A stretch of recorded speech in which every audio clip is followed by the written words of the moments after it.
La MIF, nouvel épisode, nouveau pays. Welcome to Vietnam. Bon, on est le jour 30. Attends. Le jour 36, 37, 37, 37. Donc aujourd'hui, on est au Vietnam, comme tu l'as vu dans le titre. Good morning Vietnam. Et du coup, notre application avance bien. On est bientôt sur les ads. Alors, on n'est pas encore tout de suite. Ça fait depuis le 31 août, donc le jour 32, que je devais commencer les ads. Aujourd'hui, on est le jour 31. On ne peut pas commencer aujourd'hui non plus parce que il faut que je fasse des créatives. En gros, il faut que je fasse des vidéos adaptées aux ads, donc qui n'ont pas de musique. Parce que moi, actuellement, les TikTok que je faisais, là, je vais te montrer vite fait à quoi ça ressemble jusqu'à maintenant. En gros, jusqu'à maintenant, je faisais du contenu organique. Donc, en gros, je fais des TikTok, je les poste sur les réseaux de mon compte, enfin de mon application. Et c'est tout. Je fais pas de promotion, je fais pas de publicité. Et du coup, là, on va commencer les ads. Donc, on va commencer à promouvoir ça. Donc, regarde, je te montre ce que ça donnait à peu près ce que je faisais. Donc, hop, ça, c'est mon compte TikTok. On voit le nom de l'application, Muay Thai AI. Et du coup, les trucs comme ça. Donc, là, au début, je m'entraîne. Après, on voit l'application. On voit l'analyse qui court. Putain, dégage, ça, c'est quoi cette merde? Voilà. Tac.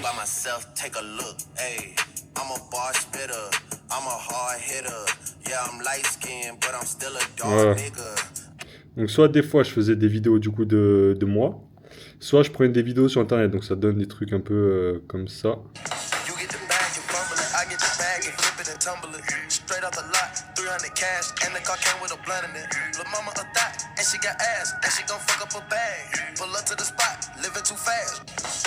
Voilà. Du coup je faisais des trucs comme ça. Mais le problème c'est que je mets de la musique. Je mets des musiques non libres de droit sur ces vidéos-là. Et ça, sur des ads, tu peux pas. Faut qu'il y ait pas de musique. Faut soit des musiques libres de droit, soit pas de musique du coup. Donc, faut que je fasse des nouvelles vidéos, mais spécifiques. Parce que ces vidéos-là, on va payer pour les mettre en avant. Il faut que ce soit de bonnes vidéos. Donc, demain, ce que je vais faire, c'est que je vais faire 3 vidéos. En gros, on va faire sur notre campagne. Donc, notre campagne, on va faire 20 dollars par jour. Donc, on va faire une campagne de 10 jours pour commencer, en mettant 20 dollars par jour. Donc, ça fait un budget de 200 balles. Et avec ça, du coup, on va faire 5 créas, donc 5 vidéos comme ça. On commence par 3, et au fil des 10 jours, on en rajoutera 2 petit à petit.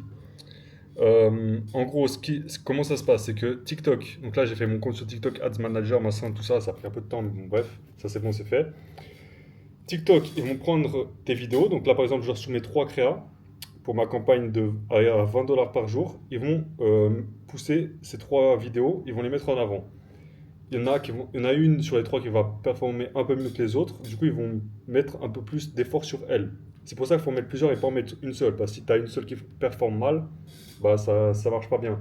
Et à contrario, si j'en mets trop, si je mets genre 10 vidéos, et ben l'effort sera, donc les 20 dollars, seront répartis sur 10 vidéos. Du coup, il n'y en a aucune qui va vraiment bien performer. Du coup, le sweet spot, le bon nombre, c'est de faire 5 vidéos, d'après mes recherches. Le meilleur ratio, c'est d'en faire 5. Moi, je vais commencer par. Le meilleur ratio, c'est d'en faire entre 4 et 7, selon mes recherches. Je vais commencer par 3 et je vais en rajouter 2 au fil du temps. Et du coup, l'objectif, donc là, on part sur 10 jours. Et à la fin de ces 10 jours, pendant ces 10 jours, on touche rien. Enfin, justement, du coup, comme je dis, on va faire 2 vidéos de plus, mais rien d'autre. On modifie pas l'application, on change pas nos formats de vidéo. À la fin des 10 jours, on prend des décisions. Donc, on aura de quoi analyser. Donc, pour ça, j'ai mis en place le MMP. Donc, c'est avec Tenjin que j'utilise. MMP, c'est ce qui se permet de traquer l'attribution. Donc, en gros, le MMP, c'est un outil qui va me permettre de traquer l'utilisateur à partir du moment où il a vu la vidéo de TikTok jusqu'au moment où il a payé dans mon application. Donc, tout son parcours, on le traque. Ensuite, pour traquer le comportement dans l'application, j'utilise Mixpanel. C'est un outil qui me permet de... tu sais, je t'avais montré, c'est le truc qui permet de voir à partir de quel écran sur mon application les gens quittent l'application, ou bien voir le comportement qui se passe des utilisateurs dans mon application. Regarde, je te montre à quoi ça ressemble. Donc là, j'ai Mixpanel, donc ça fait ça. Donc ça fait des espèces de graphiques analytiques comme ça. Donc là, tu vois, ça c'est un funnel pour mon onboarding. Donc mon onboarding, il fait 10 pages. Donc là, tu as les 10 pages comme ça. Et je vois que, en gros, sur la première page, Là, on voit bien, il y a 15 personnes qui sont arrivées. Sur la deuxième page, il y en a 14. Donc, ça veut dire qu'il y en a un qui a quitté là. Après, par exemple, tu vas là, 14, 14, 14, 14, 14. Là, ici, sur la partie, sur l'écran 8, donc c'est l'écran que j'ai appelé Value. C'est l'avant-dernier, du coup. Avant-avant-dernier. Là, il y en a encore un qui a quitté. Du coup, on voit qu'il nous en reste plus que 13. Ça nous fait 92% de continuation. Donc voilà, donc en gros, on voit qu'au tout début, on avait 15 personnes qui sont arrivées dans mon application. À la fin, jusqu'à la dernière partie, il y en a 12. Voilà, donc en gros, je comprends qu'il y en a 3 qui ont quitté. Pareil, là, c'est le funnel numéro 2 qui concerne du coup l'analyse. Donc là, on voit il y a 7 personnes qui ont lancé une analyse. À la fin, il y en a 4 qui sont arrivés jusqu'à la page de résultats, tout à la fin. Donc, ça veut dire que dans le processus, il y en a 3 qui ont quitté. Et je vois exactement où est-ce qu'ils ont quitté. Donc là, je vois que c'est à l'écran Session Type. Donc c'est avant d'avoir lancé l'analyse. Il y en a déjà 2 qui ont quitté ici. L'analyse, elle est vraiment lancée à partir d'ici, à cet écran-là. Et donc là, on voit qu'il y en a un seul qui a quitté. Donc peut-être qu'il a trouvé que l'analyse était trop longue. Mais en gros, voilà. Donc là j'ai pas beaucoup de chiffres. Donc la data est pas suffisamment élevée. Enfin, on n'a pas suffisamment de data. Mais le jour où, là tu vois, c'est sur 7, 10, 15 personnes. Mais le jour où j'ai des centaines, des milliers, bah, ça me permet vraiment de pouvoir prendre, de mettre en place des actions pour contrer les gens qui quittent ou pour s'adapter au fait que les gens quittent mon application ou qu'il y a quelque chose qui ne va pas. Donc là, par exemple, je vois au début on a 15, à la fin on a 12 dans l'onboarding. Si on a 10 000 personnes au début et on voit qu'à la fin il reste 4 000 personnes et que je vois qu'à l'écran 6, il y en a 3 000 qui ont quitté, bah, je vois qu'à l'écran 6 c'est un problème, soit il faut que je le retire, soit il faut que je modifie quelque chose.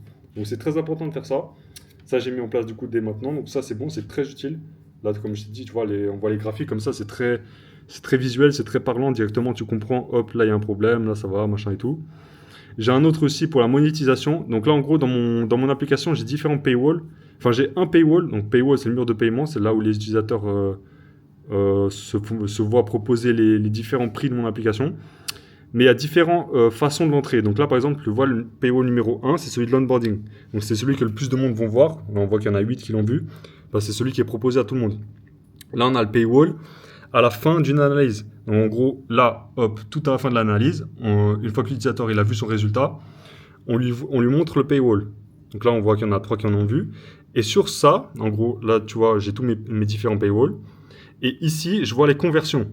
Donc là, on voit qu'il y en a un qui a converti à partir de ce paywall-là. Donc là, encore une fois, j'ai pas suffisamment de data. Là, on voit qu'il y a une seule personne qui a converti. Donc pour convertir, c'est celui qui commence le free trial. Oui, donc les 3 jours d'essai. Donc il y a convertir vers le free trial, donc les 3 jours d'essai, et après convertir vers le paiement. Donc à la fin des 3 jours d'essai, s'il annule pas, il est débité. Donc comme ça, je vois quel paywall convertit bien, à quelle étape ça fonctionne, quelle étape machin ça convertit et tout. Et potentiellement, là où ça convertit pas, il faut que je change quelque chose, il faut que je modifie des paramètres, etc. Donc voilà, tout ça c'est pour traquer.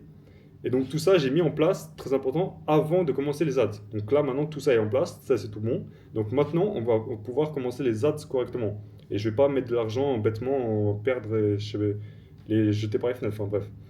Du coup, demain, donc maintenant, la dernière chose qui me reste à faire, c'est faire les créas, comme je t'ai dit, sans musique et sans les vidéos. Je t'ai vu et je t'ai montré, il y a des shorts où je prends des vidéos sur Internet de combattants ou quoi. Ça, je peux pas, parce que j'ai pas les droits sur ces vidéos-là. Donc je peux les utiliser moi sur mes TikTok, voilà, personne ne va rien dire, enfin voilà. Mais si je commence à faire des ads et promouvoir ces vidéos-là sur TikTok, payer pour les promouvoir, je peux pas prendre des vidéos qui sont pas à moi, dont j'ai pas les droits. Du coup, il va falloir que je fasse 3 vidéos spécifiques demain, sans musique, ou en tout cas de la musique libre de droit, et sans vidéo que j'ai pris sur YouTube, etc. Donc demain j'en fais 3, et une fois que j'ai ça, je peux lancer les ads. Regarde, je te montre où est-ce que ça en est pour TikTok Ads, donc pour lancer les ads concrètement. Hop. En gros, tu as 3 étapes. Là, tu vois, donc là, c'est l'écran pour TikTok Ads Manager. Ici, du coup, j'ai ma campagne. Dans la campagne, j'ai un ad group. Donc, tout ça, c'est pour paramétrer, machin et tout. Et une fois que tu es dans le ad group, donc là, mon ad group, c'est en gros, c'est ton public cible. Moi, j'ai ciblé des Américains. Et en gros, sur TikTok, tu as différents... tu as des utilisateurs qui vont voir tes TikTok, mais tu peux choisir qu'est-ce que tu veux que ces utilisateurs fassent. pourquoi est-ce que TikTok va optimiser la mise en avant de ta vidéo? Moi, j'ai optimisé dans le but que les gens installent mon application. Donc en gros, TikTok, il va montrer ta vidéo à des gens qui sont susceptibles d'installer ton application. Ils ont un immense algorithme, c'est super bien fait, voilà, c'est une machine à cash, les réseaux sociaux. Donc ils arrivent à cibler un mec qui va télécharger, ou bien un mec qui va commencer le free trial, ou bien un mec qui va payer. Ils arrivent vraiment à cibler tout ça. Mais pour pouvoir cibler, il leur faut de la data. Du coup, il faut que je choisisse une action qui, euh, qui est la moins engageante, la plus accessible, disons. Si je commence à vouloir cibler directement des gens qui vont payer dans mon application, il va me falloir énormément de volume pour avoir suffisamment de data pour cibler sur les gens qui vont payer mon application. Parce qu'il n'y en a pas beaucoup qui vont payer mon application. Alors que si je commence par cibler sur des installations, c'est beaucoup plus probable que des gens vont installer mon application parce que ça demande moins d'efforts pour les gens d'installer une application plutôt que d'installer une application, commencer le free trial, puis ensuite payer. Voilà, donc il y a beaucoup d'étapes. Du coup, on prend l'étape qui va apporter le plus de trafic, histoire d'emmagasiner le plus de data pour pouvoir optimiser le mieux. En gros, voilà, c'est ça le processus. Du coup, là, dans le ad group, j'ai mis, donc l'objectif c'est des installs, donc que les gens installent mon application, et c'est tout. Pour l'instant, TikTok, il va me rapporter des gens qui installent mon application. Après, sur ceux qui installent, il y en a qui vont payer, il y en a qui vont commencer l'essai gratuit, etc. Mais c'est pas, TikTok va pas optimiser pour les paiements. Il va optimiser pour les installations uniquement. Donc là, pendant ces 10 jours, on fait ça. À la fin des 10 jours, si les résultats sont concluants et que tout est plutôt bien, on pourra peut-être commencer à optimiser pour les essais gratuits, le free trial. Une fois que plus tard, en gros, les free trials sera encore bon, on pourra optimiser sur les subscriptions, donc les paiements. Voilà, on fait les choses étape par étape, petit à petit. Et du coup, après, donc dans le ad group aussi, en plus de cibler les installs, tu cibles un marché. Donc moi, j'ai mis le marché américain, US, United States, parce que c'est le plus gros marché. Voilà. Après, pour mon application, pour chaque application, c'est différent. C'est pas forcément le marché américain qui convertit le mieux. Faut tester différent. Là, je commence par les États-Unis, mais après une prochaine campagne, peut-être j'essaierai le Canada, l'Europe, la France, ou bien l'Allemagne, ou le Royaume-Uni. Enfin voilà. Ton application peut très bien performer au Zimbabwe et ne pas fonctionner aux États-Unis. Voilà, c'est vraiment. Ça dépend de l'application, ça dépend de ton marché, ça dépend de beaucoup de choses. Et du coup, le dernier point, donc là, on a campagne, ça c'est bon, j'ai mis en place, j'ai fait tout ce qu'il faut. Ad group, j'ai fait tout ce qu'il faut. Et dans ad ici, c'est ici que je dois mettre du coup ma créa. Donc mes 3 vidéos qu'on va faire du coup demain. Et comme ça, on peut commencer. Donc une fois que ça c'est bon, c'est tout bon, on peut lancer la, la campagne marketing. Du coup, demain je fais ça, je fais ces 3 vidéos. Le truc, c'est que ces 3 vidéos, une fois que je les ai faites, il faut attendre d'avoir un peu de retour. Enfin, faut attendre que ça fasse des vues, que ça fasse des likes, que ça fasse quelques commentaires. Bon, ça va pas faire énorme parce que au début c'est juste de l'organique. Tu vois, à peu près je faisais 200, 300, maximum 1000 vues par vidéo. Ce sera pas énorme, mais bon. Demain, du coup, je fais ces 3. Mais je laisse du coup une journée le temps que ces 3 elles tournent. Du coup, je vais voir. Soit on commence la campagne demain soir, le temps que les créas aient tourné toute la journée. Soit on les commence du coup après-demain matin. On verra. Mais en tout cas, on fait les choses intelligemment, on réfléchit étape par étape. Ça sert à rien de se lancer directement, donc commencer les ads directement parce qu'on avait prévu le 1er août, mais ça sert à rien d'aller trop vite. Il vaut mieux que je fasse les choses étape par étape pour pas brûler de l'argent, pour pas faire n'importe quoi. En tout cas, là, je me suis bien renseigné. Je connais un peu plus ou moins comment ça fonctionne maintenant les ads. Après, maintenant, il va falloir tester, il va falloir faire et puis on verra ce que ça donne. En tout cas, on se voit demain du coup pour l'avancer. Je te montre où ça en est et puis voilà. On continue. Notre objectif du coup c'est de faire 2000 euros, 2000 dollars de MRR par mois. C'est 2000 balles qui tombent tous les mois avec cette application. Voilà, pour l'instant on est toujours à zéro, mais bon, on garde l'objectif en tête et on va tout faire pour l'atteindre. On se voit demain. À plus.